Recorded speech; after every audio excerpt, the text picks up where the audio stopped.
be interesting to see, you know, with the next group, because they're obviously really different. Like they don't want big giant houses and all that stuff that, you know, sort of my generation and your generation thought that. So you think the new generation is different in their values and what they think is important? Right? They say that they give more, they volunteer more. I think the tricky thing for them is going to be connection and being able to be connected and being able to have real conversation and, you know, even be able to concentrate long enough to be with somebody. Because of devices? Yeah. I mean, I think it's far. Could you imagine right now if you were 20? No.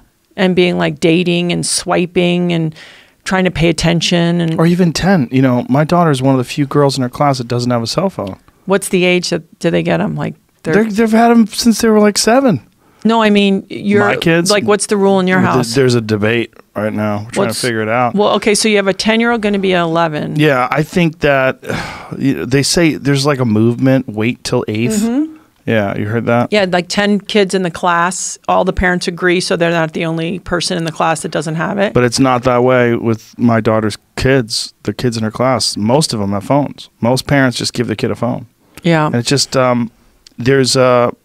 Have you read any of Jonathan Haidt's stuff, The Coddling of the American Mind? Yeah, of course. Yeah. And that is just so disturbing when you see the amount of, especially young girls that are growing up depressed, cutting themselves, self-harm. What's that, like 400%, he said, like from 10 to 14 or something crazy like that. Like something insane. Massive spike that directly coincides with the invention of smartphones and social media. Yeah, the slot machine. Yeah, it's this thing where people are just trying to get likes and trying to leverage their, you know, their social status and try to pretend that they're living in a perfect world to everybody around them, and everyone else is doing it. And people look at other people's lives being perfect and they reflect upon their own. They get depressed. There's just so many factors that kids didn't have to deal with just a decade or so ago. It's really, and it's really never new. Off, right? Nope. Like at least if I had a hard time at school, I could go home and have a reprieve from it at least overnight. I think for me, that's been a thing with my kids is like, especially daughters. I do think, I understand the gaming is different for boys and pornography and things like that, and that whole trip of rewiring their brain. But I think with girls, it's like, how do you get them to hear their own voice? I don't know how they're going to get to a place where they, I mean, because it's like this weird mishmash of like, me too, and then never before have people objectified themselves more because they get that positive affirmation. Like I always say, if I put out really smart ideas, if I'm a young woman, I have 1,000 followers. Every shot is of my butt. I have 10 million followers. So we have this mixed message going on, which is like, I'm angry, me too, treat me equal, simultaneously to, I'm going to objectify myself in the most hardcore way more than in any time in history. With spectacular results. And it's really, for me as a female who understands both those sides a little bit, it kind of trips me out. Because I don't think like those girls, you know, playing that card and no violence should be done to you. And I agree with all of that. And no is no and all of that. But at a certain point, you know, like you've had Jordan Peterson on here many times. It's like, biological signaling. It's like, like play aside at least. And also that one side is super short lived. That's what I try to tell my girls. I'm like, yo, listen, if you're pretty girls, it's great. But if that's the card you're playing, your card's done. Like by the time you're 30, 35, it's done. It's over. And, you know, unless you're like 40 and you marry a 7-year-old, I don't know, or whatever. Get into MILF porn. Is that such a thing? Yeah. Yeah, but even that, it's like they got to put a filter on it and like all that stuff. I mean, come on. I mean, you know what I mean? It's like at a certain point, how do you get these girls to go, hey, stand up for yourself, be strong, but like, what are you doing? But look at all these people that are not doing that are benefiting. I know, but it's getting them to understand. How do you get a 13-year-old to talk about the long game? Right. I mean, everything's immediate, but for me, it's like, it's culturally, I feel like I'm this weird mix of like I came through at the most modern time, like women went to school and on scholarships, and like there was no thought to being like strong, not really. Mm-hmm. But then weirdly, it's like I feel so kind of old fashioned when I see kind of this next thing. Cause I'm like, well, strong for me was something else. Strong was like, you were really physically strong, trying to have a strong mind, you know, strong basis of a person. And then, okay, then there was this other side, like your femininity, your sexuality, all this other stuff. And now it's like, I don't know. It's very interesting. Well, there's certainly a bunch of different kinds of people, right? And there's going to be people that gravitate towards objectifying themselves. And there's going to be people that gravitate in this day and age towards, you know, you see a lot of people's pages are just filled with motivational quotes and inspirational things and, you know, and stories about people that they meet and photos. And you get a lot of people that are attracted to that kind of stuff too. It's just, you're not going to get the immediate gratification of a picture of your ass. That picture of your ass that gets 100,000 likes, you're like, wow, look at all those likes. Yeah. And then, you know, it's just a different vibe. And you have to decide, what are you after? You're after quantity or quality? You're after, you're trying to accurately express how you feel and work it out through communicating with people and figure out how they react to what you're saying and how you feel about how other people say similar things and how it does good things for you and you want to do good things for them. Or do you just want to have my butt? Just a piece of dental floss up the crack of your ass. Yeah, sticking it in front of the camera. There's, you know. No, and I get that. Like, I get also, like, I always say, when you're a young woman, you sort of get this new car, and you're like, well, what happens? Like, what if I put my foot on the gas? Like, you're sort of checking it all out. Like, ooh, they respond like this if I do that. Like, that's completely natural. But then at a certain point, I don't know that the input is like, you know, like, who do you want to be? And not based on what everyone thinks about you, like what actually turns you on and makes you feel excited and stoked, because, you know, it's great that you have a nice butt, but there's a lot of nice butts, and in the end, that's not probably gonna bring you that other feeling. The problem is that there's a thrill to positive reactions. Absolutely. And that thrill is undeniable. I would like it. I'm just too old. and when people get that thrill, and then you tell them, hey, that thrill's bad for you, you're like, fuck off, mom. No, I mean a bolt on to that message. How about that? Like, get the thrill, but simultaneously to doing the thrill, maybe have some other thoughts about where you like to continue to journey to. Yeah. But I think when you tell that to a 13-year-old, they hear it eventually. Yeah. I think in the beginning, they're like, yeah.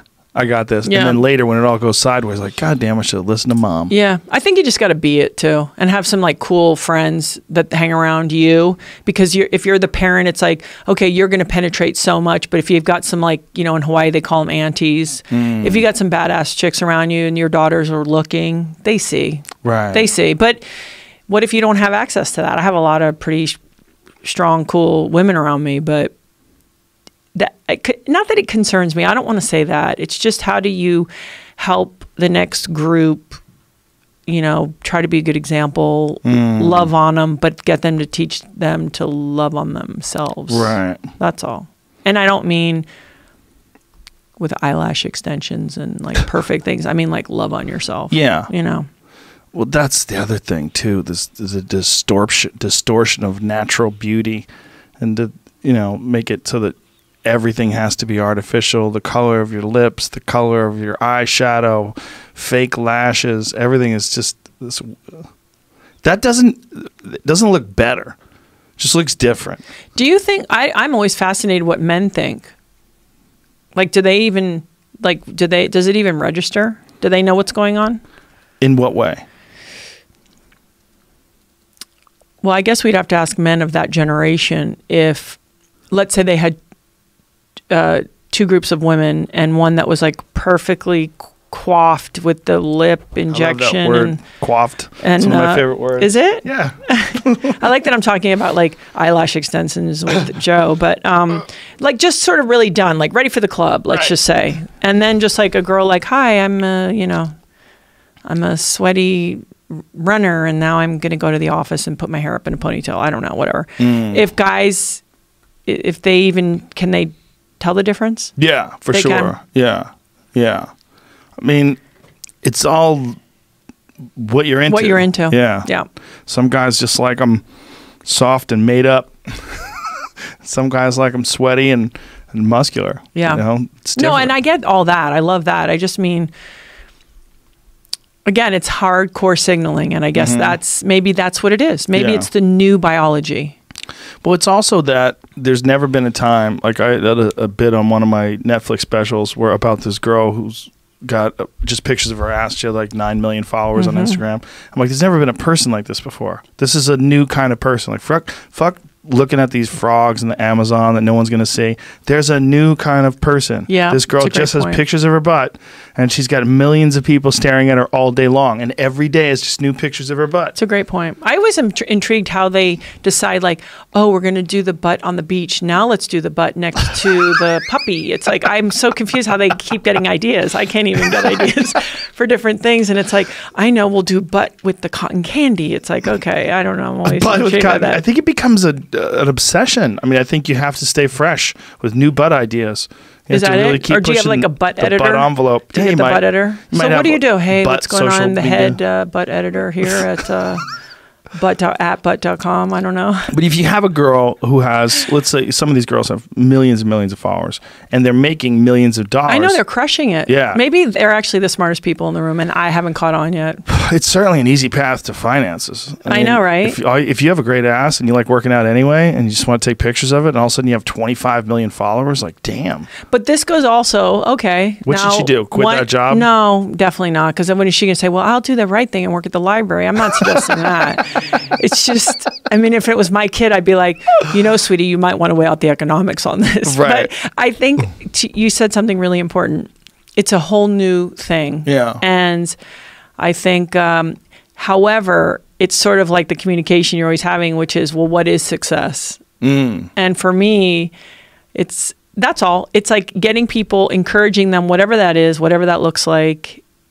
You know, you said this, like, oh, you'd do the show whether anyone was listening or not, most likely, right? Probably. I mean, until you couldn't afford it anymore, let's just say. But obviously, I would do it just to have the conversations. I would do it. Right. Maybe I wouldn't do it as much, but I would definitely do it. Right. If I had, like, if someone said, hey, you know, every few months a physicist will come in here and sit down with you for 3 hours, I'd be like, yeah, let's do it. That's what I want to do. Yeah, well, you're bringing information to you and learning to you. Yeah. So for you, part of your definition, that's success. Yeah. And so I guess that is the conversation, because we always have this thing, this obvious thing of like success is, it either is notoriety, it's power, it's money. And then we forget those other communications about like the pursuit of something that really genuinely turns you on. Well, I think people get short-sighted, and you definitely can get success where you just have money and you just have objects and you have notoriety, and people will view it as success. Right. But if you're not doing what you love, it's not pure success. It's a different kind of success. Like if you really find something that you enjoy doing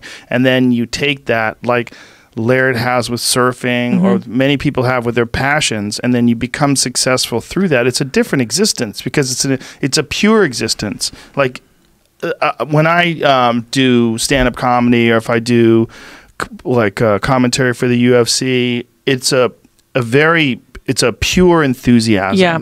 It's genuine. That comes across. I don't have to fake it. I enjoy doing it.